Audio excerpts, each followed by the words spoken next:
संगीत सरिता।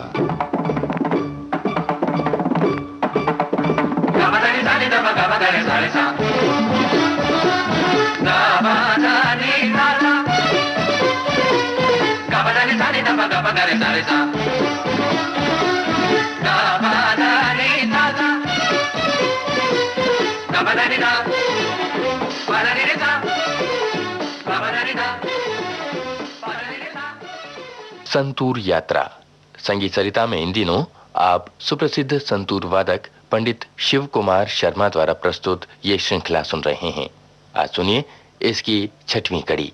शिव कुमार शर्मा का नमस्कार लीजिए एक बार फिर से संतूर की इस यात्रा में। पिछले एपिसोड में हमने मींट का काम संतूर पे संतूर के ढंग से कैसे होता है उसका जिक्र किया था। अभी उसके आगे चलते हैं। मींट का काम आलाप में ज़्यादा होता है, उसके बाद साज़ों पर गतकारी का काम होता है, कंपोजिशंस बजाई जाती हैं। मैंने जो गाना सीखा और तबला सीखा उसकी मदद से अपने संतूर के म्यूज़िक में एक स्वर और लय का समन्वय दोनों को मिला करके लेके चलने की कोशिश की है। और उसमें मेरी कोशिश ये है कि लयकारी का जो काम किया जाए वो इस तरीके का ना हो कि उसमें हम स्वर को भूल जाएं या स्वरों का जो भाव है, राग का जो भाव है उसको भूल जाएं। मैं कोशिश मैंने ये की है कि क्लिष्ट से क्लिष्ट लयकारी छंदों का इस्तेमाल अगर हो भी तो भाव को छोड़ के ना हो। मैं आपको एक रचना सुना रहा हूँ, राग अहीर भैरव में, झपताल में है। मुलाजा फरमाइए।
ये थी एक झलक एक रचना की, राग अहिर भैरव में, झपताल में। जैसा कि मैंने आपसे पहले बताया था, मेरी कोशिश ये रही है कि स्वर और लय दोनों को साथ में लेके चलें, और अगर लय का काम हो रहा है, क्लिष्ट लयकारी हो रही है, स्वर का जो भाव है उससे हम दूर ना जाएं, उसको भी साथ में रखें। लयकारी में भी भावुकता हो, कोशिश मेरी ये है। और दोनों को साथ में लेके चलने से संगीत के रथ के ये दो पहिए हैं, मैं समझता हूँ, और उसमें से एक पहिया भी अगर कमज़ोर हो गया या नहीं रहा तो रथ जो है वो गिर पड़ेगा। तो उसको साथ में लेके चलना है, कोशिश मैं ये कर रहा हूँ। तो ये तो सुनने वाले बता सकते हैं कहाँ तक कामयाब हूँ, लेकिन स्वर और लय दोनों को लेकर के जैसे मैं चलता हूँ उसकी एक झलक मैंने आपके सामने पेश की। फिर मुलाकात होगी। संतूर यात्रा, इस श्रृंखला की 6वीं कड़ी अभी आपने सुनी। प्रस्तुत कर रहे थे सुप्रसिद्ध संतूर वादक पंडित शिव कुमार शर्मा। तबले पर संगत की श्री अनीश प्रधान ने। अब आज का संगीत सरिता कार्यक्रम संपन्न होता है। विविध भारती के संग्रहालय से प्राप्त इस कार्यक्रम की प्रस्तुतकर्ता छाया गांगुली।